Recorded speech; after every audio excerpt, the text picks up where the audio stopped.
What's up, everyone? It is Denise Salcedo with the Sportster. Welcome back. I am very happy to introduce to you my guest for today. Ladies and gentlemen, please welcome the Hellbent Vixen, Viva Van. What's up, girl? Hi, how are you? I'm doing so good. I'm very happy to have you today on the show. I feel like I've been wanting to get to know you a little bit more. And when the opportunity arose to do this interview with you, I was like, hell yeah, let's do it. Well, thank you for having me. I'm very excited. I think we've met a few times already, right? Yeah, we did a show together at Suburban Fight. So Mm-hmm. I got to see you there, and I got to see you. I wasn't on the show, but I was there for PCW Ultra. Yes, Forget I which remember one, but yeah. So I saw you that. there, and I was like, "Oh, this girl's fabulous." It's very fun to Oh. get to see you at events and whatnot. So Mm-hmm. let's kind of talk, get to know you just a little bit more because I feel like you have a pretty interesting story, and I think one that is very unique to you as well. You're the very first Vietnamese wrestler to ever step foot in AEW. You've wrestled for several promotions, AAA, Impact Wrestling, PCW Ultra, etc. So I kind of wanted to get an idea first and foremost of why you decided to become a professional wrestler and what brought you down to this journey. Well, I've always been a huge fan of wrestling since I was a kid, and it was a secret dream of mine.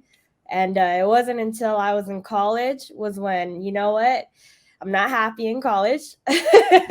So I still finished college, but I was like, I want to chase after this dream. I want to give it a shot. So I did it, and I'm here now. So and what were you studying in college that and like what were your parents' reactions to this? Well, my dad didn't know.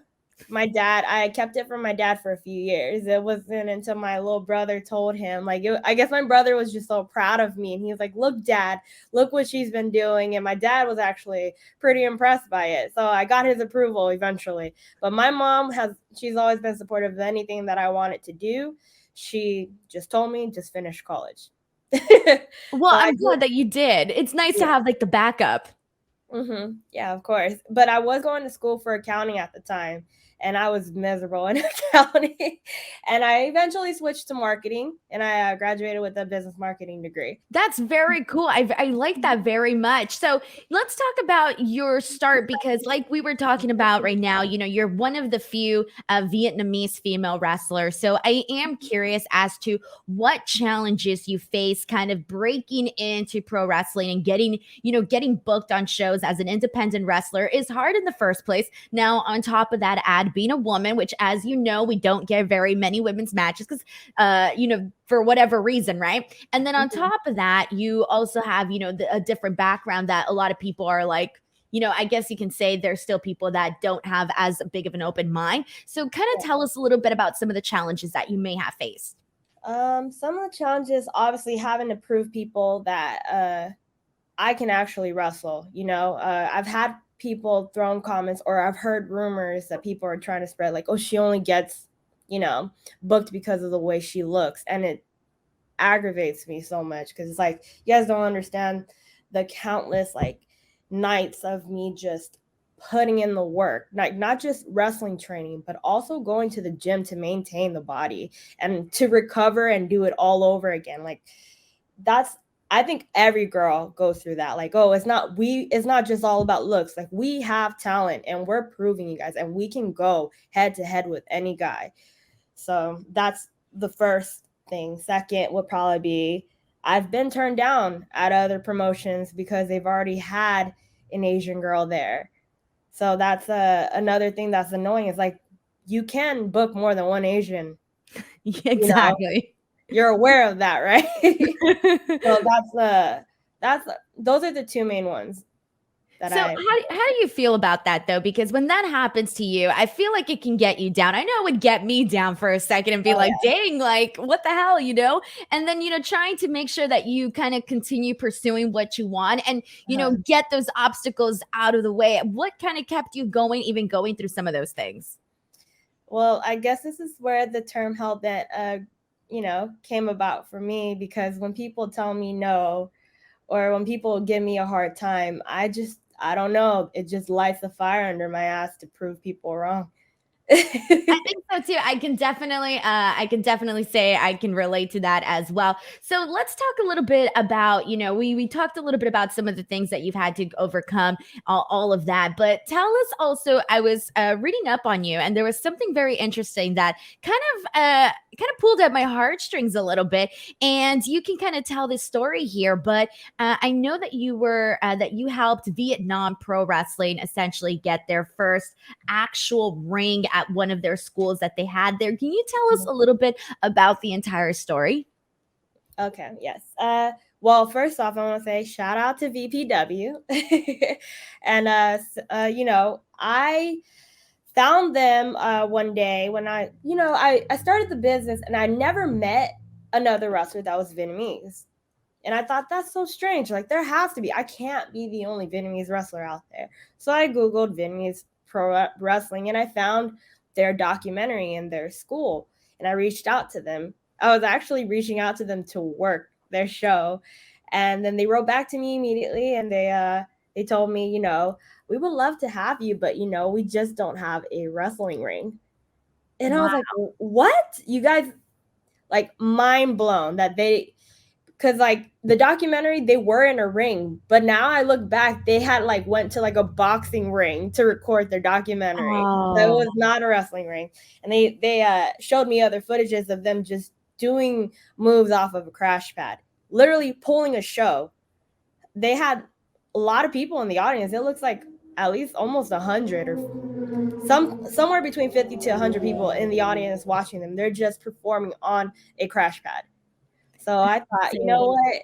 I'm going to help you guys. I want to help you guys. Let me know. And we set up the GoFundMe page and it took off from there. And we reached the goal pretty quickly. And what was it? And they were the ones who mentioned to me that I'm the first Vietnamese American female. I didn't know that. They told me that they've never met another Vietnamese female wrestler. So How did that make you feel? I was shocked because I didn't, when I start pro wrestling, I didn't think I'd be the first at anything. I already knew the challenges of being Asian to just start, but I didn't know that I was the first.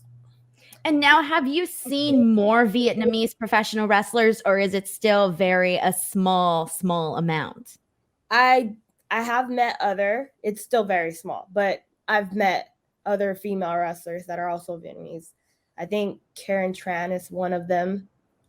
And I met, I think, Buku Dao from MLW. And I think he might have been the first Vietnamese Wow. wrestler. Okay. Yeah. So also, okay, that's just wild to me because it's like you said, I don't think you came in here thinking to be the first anything, but then it happened. And I kind of think that there is, something really, it's like, yeah, like you wish there was more, right? But at the same time, like it being you, like I think it's a kind of a really nice thing because it kind of makes you, feel inspired to just go and show the world like, hey, it doesn't matter what your background is. If you can go in the ring, you can go in the ring point blank, no matter what your background is and no matter what your gender is. Yeah, definitely gives you more motivation to keep pushing because I want to break down doors and barriers for people like me. So. I love this. I love this. Okay, so you made your debut in 2018, and I know that obviously you started you got the ball rolling, started going to all of these different places, like I mentioned earlier, even wrestled in Mexico, et cetera, et cetera. But 2020 comes, and it was a change the world, and all of a sudden, there's no wrestling shows, there's no bookings to take. How did 2020 and COVID and all of that essentially affect you and your career and kind of the momentum that you had been building prior to that? I definitely felt like my momentum stopped in 2020. And not only did it stop, but I am a wrestler from the West Coast. Everything stopped in the West Coast. So I'm sitting over here watching every wrestler in the East Coast still doing their thing and still, keeping it going and growing. And I'm trying to get over there as well. But it's so much harder because I have to introduce myself over there. I haven't been over there enough for people to know me yet.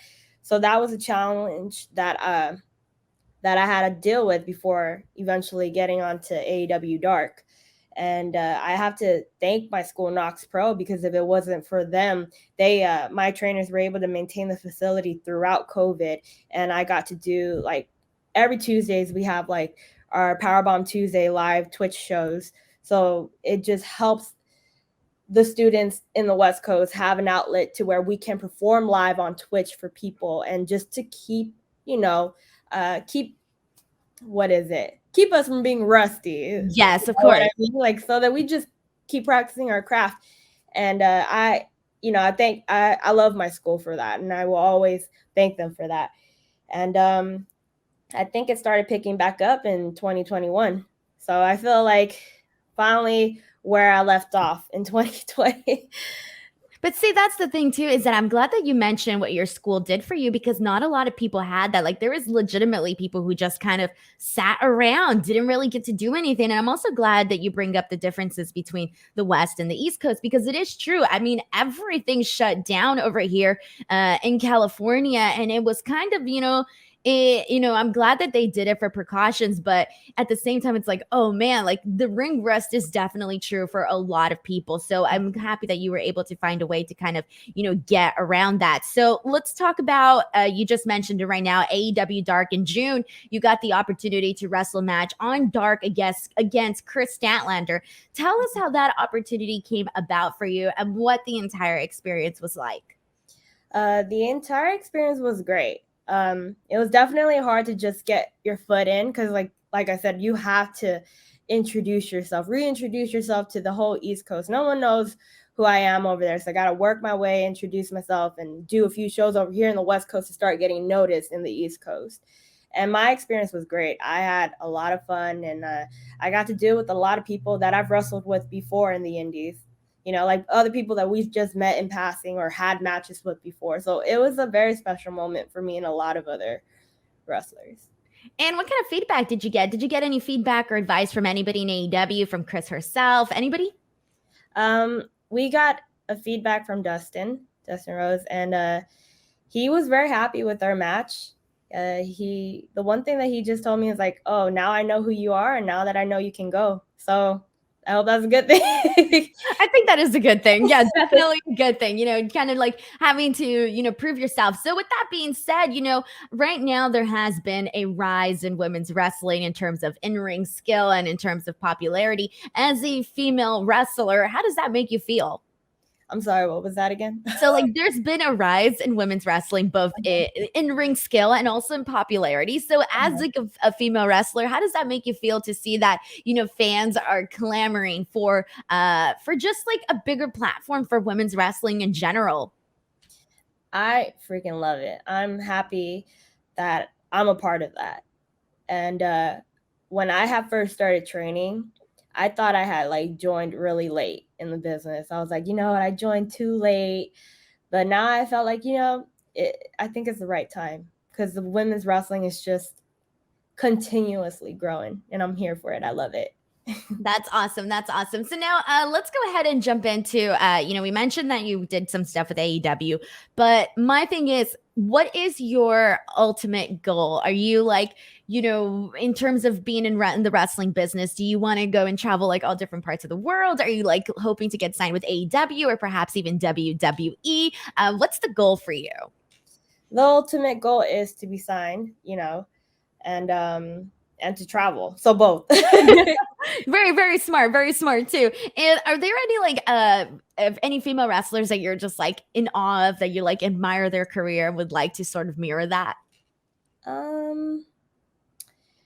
I look up to so many different women. It's kind of hard to be like, oh, I want to compare to this. I think Britt Baker has it right now, to be on her Definitely. level. I think like she's ultimate goals. Like, she, not only that, but like to know that she also graduated college as well. She did it and was wrestling at the same time. And I feel like that's such a great example for so many people, because a lot of people have that mentality where they're like, I can't do both. No, you can do both, because if there's a will, there's a way. Thank you so much for taking the time to chat with me today. Before we go, please let the people know where they can follow you.